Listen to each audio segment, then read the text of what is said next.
tema agradecemos al diputado por Morena, Hamlet Almaguer, quien nos acompaña vía remota. Diputado, buenas noches, bienvenido a Punto de Referencia. ¿Qué tal? Muy buenas noches. Gusto saludarles y a toda la audiencia. A sus órdenes. Pues estuvo ahí usted, diputado, en primera fila y como protagonista de este debate que algunos de sus compañeros y consejeras y consejeros calificaron como histórico. No acabo yo de entender personalmente la idea de tratar o más bien de presentar un proyecto diferente al que había acordado ya la Comisión de Prerrogativas. ¿Qué evaluación tenemos de esta última intentona, al menos en el INE, por quitar la mayoría calificada a la coalición Sigamos Haciendo Historia? Bueno, me gustaría comentar que sobre la mesa estaban 3 perspectivas o escenarios de asignación de diputaciones. Primero, en Morena nosotros esperábamos la asignación de 87 diputaciones plurinominales debido al porcentaje de votación que obtuvimos a nivel nacional. Después estaba un escenario, llamémoslo intermedio, que es el que presenta la comisión con 75 pluris, debido a que en la interpretación que hizo el instituto, 21 triunfos que se obtuvieron en las urnas por nuestra coalición y que habían sido siglados al Partido Verde, en realidad correspondían a triunfos de Morena. Esa es la teoría del instituto que sustenta en su proyecto de acuerdo.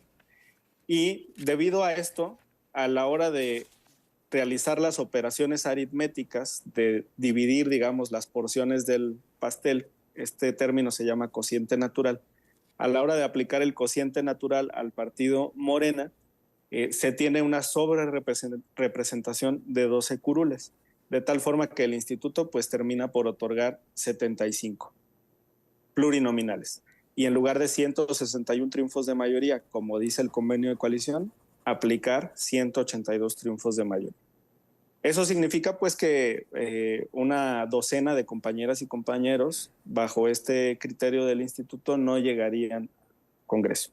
Y finalmente un tercer escenario que pues no tenía ni pies ni cabeza, no tenía sustento legal ni siquiera aritmético, el de la consejera Zavala, donde planteaba pues prácticamente exigir a Morena y a nuestros aliados el cuádruple de votos para asignarnos un diputado plurinominal respecto de lo que le exige a la oposición. Al Partido Verde le exigía, por ejemplo, 650,000 votos y a Morena 450,000 sufragios, mientras que al PRI y al PAN les exigía 150,000 votos por cada diputación. De esta manera, bueno, pues presentan su proyecto alterno que fue rechazado en el Consejo General del INE, y el proyecto que avanza pues es el de la comisión con estas 75 pluris. Todavía falta una etapa de litigio, no damos por perdidas estas 12 diputaciones plurinominales extras que están ahí en juego y estamos en eso, Alberto. Ahora, esta propuesta de último momento que hace la consejera Zavala, o sea, el planteamiento en sí mismo es algo que apareció de pronto, nunca se había planteado en ninguna de las sesiones anteriores donde se hubiera tenido que asignar curules, Hamlet, o qué idea tienes de esta propuesta respecto a los antecedentes en donde, bueno, todos sabemos, ya tenemos muy entendido cuáles eran los criterios que se aplicaron sistemáticamente en otras elecciones. No había salido nunca. Sí, Azul, explicarle a nuestra querida audiencia cómo se asignan las 200 diputaciones plurinominales. Tenemos la votación del 2 de junio y a esa votación hay que quitarle los votos nulos, los votos de los candidatos no registrados, los votos de los partidos que no alcancen el registro, en este caso el PT, y los votos de los candidatos ciudadanos. Vamos a tener una diputada independiente o ciudadana, por cierto, en el Congreso de la Unión. Cuando le reduces toda esa votación, te queda un producto que se divide entre 200. Y así se sacan estas porciones que te decía, que es el cociente natural. El cociente que determinó el INE es de cerca de 277,000 votos. Y el que quería Zavala, reitero, era de más de 600,000 para el Verde y 450,000 para Morena. ¿Cómo llega a ese extremo? Bueno, pues ella afirma que el 8% no es el 8%, sino que tendría que ser 2%.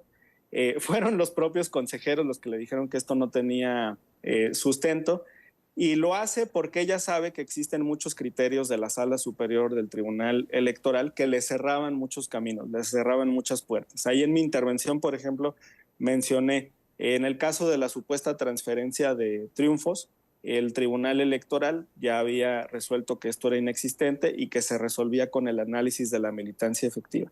En el caso de la aplicación del límite de 8 puntos de sobrerepresentación a la coalición en su conjunto y no partido por partido, que es algo que tuvieron en los medios de comunicación y en muchas columnas y demás durante estos meses, desde el 2018 ya había existido un pronunciamiento claro y concreto de la Sala Superior que cerraba también esa ventana.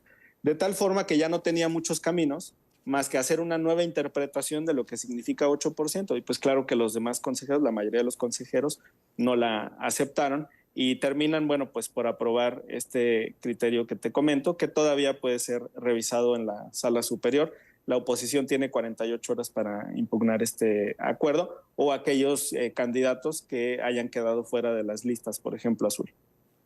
Una de las consejeras planteó abiertamente que hubo presiones día y noche, así fue lo que dijo, para pues tratar de influir en la decisión final de los consejeros, que finalmente al parecer no resultó.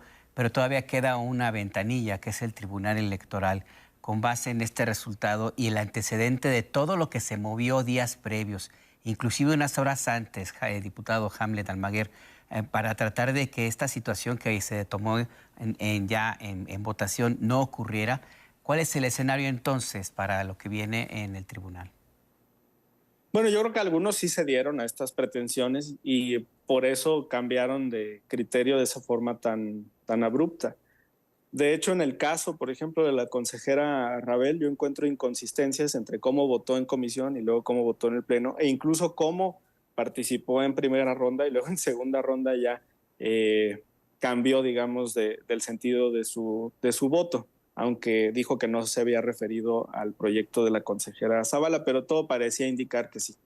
De esa forma, bueno, pues 4 consejeros se quedan en la minoría, anunciaron que van a presentar un voto particular, viene la impugnación por parte de la oposición, también como movimiento, como partido, vamos a responder ante el Tribunal Electoral y quedará en manos de las y los 5 magistrados. Recordarán que para la calificación de la elección eran 6, pero era solamente la 6ª magistrada para esa votación.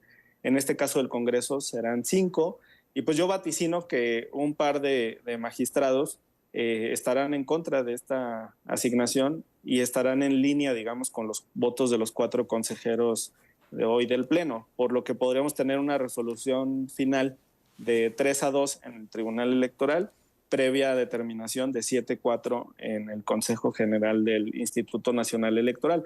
Ojalá que salga por unanimidad, pero yo creo que los magistrados de la minoría van a envalentonarse con esta postura que hoy tuvieron consejeras y consejeros y van a intentar llevar ese voto particular del Consejo a la decisión del tribunal, y ahí también puede terminar como un voto minoritario.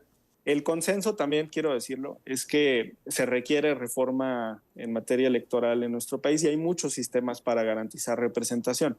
No estoy diciendo que esté mal aplicada la fórmula a este caso, sino que siempre hay oportunidad para mejorar la representación en el Congreso. Azul, Alberto. Pues muchísimas gracias, diputado Hamlet Almaguer. Estaremos pendientes de lo que será esta siguiente fase en el tribunal con todo este tema y estaremos en comunicación con ustedes, desde luego. Nada más para la audiencia, para que tenga claro el calendario. Hoy 23 era el límite para votar en el Consejo General. La oposición tendrá 48 horas para impugnar, eso nos lleva al 25 a más tardar. El instituto toma todo el expediente y se lo manda al tribunal a más tardar el 26, eso no suele tardar más de un día. Y el 28 tendría que resolver la Sala Superior, muy probablemente a medianoche, como ocurrió hace 3 años, Azul. Y ahí vendrá también una ronda de impugnaciones individuales sobre los candidatos, las candidatas que resultaron electas por el principio de RP. Estoy hablando de los grupos, por ejemplo, de indígenas, discapacidad, diversidad sexual, migrantes. Hace 3 años en la víspera de la instalación del Congreso, la Sala Superior, por ejemplo, bajó a un candidato que se había hecho pasar por indígena. Fue postulado por el PAN y el pueblo originario, en su conjunto, tomó una decisión, votó, mandó esa votación al Tribunal Electoral y determinaron bajar a este indígena falso del Partido Acción Nacional Azul. Así que todavía queda trecho de impugnaciones. Sí, digamos, la fecha límite para que todo esto quede absolutamente resuelto antes de la siguiente legislatura es antes del 1 de septiembre. Mira, el 29 hay una sesión digamos, preparación del Congreso. Y en esa sesión, las y los legisladores electos acuden al Congreso y rinden la protesta, aunque el inicio de la legislatura es hasta el 1 de septiembre. Entonces hay una práctica del tribunal de resolver antes de esa sesión. Tendría que ser el 28 en la noche. El 28 en la noche. Pues ahí estaremos pendientes y con la posibilidad también de comunicarnos contigo, diputado Hamlet. Muchísimas gracias de nuevo por esta conversación. Un gusto, Azul, Alberto. Buenas noches. Muy buenas noches.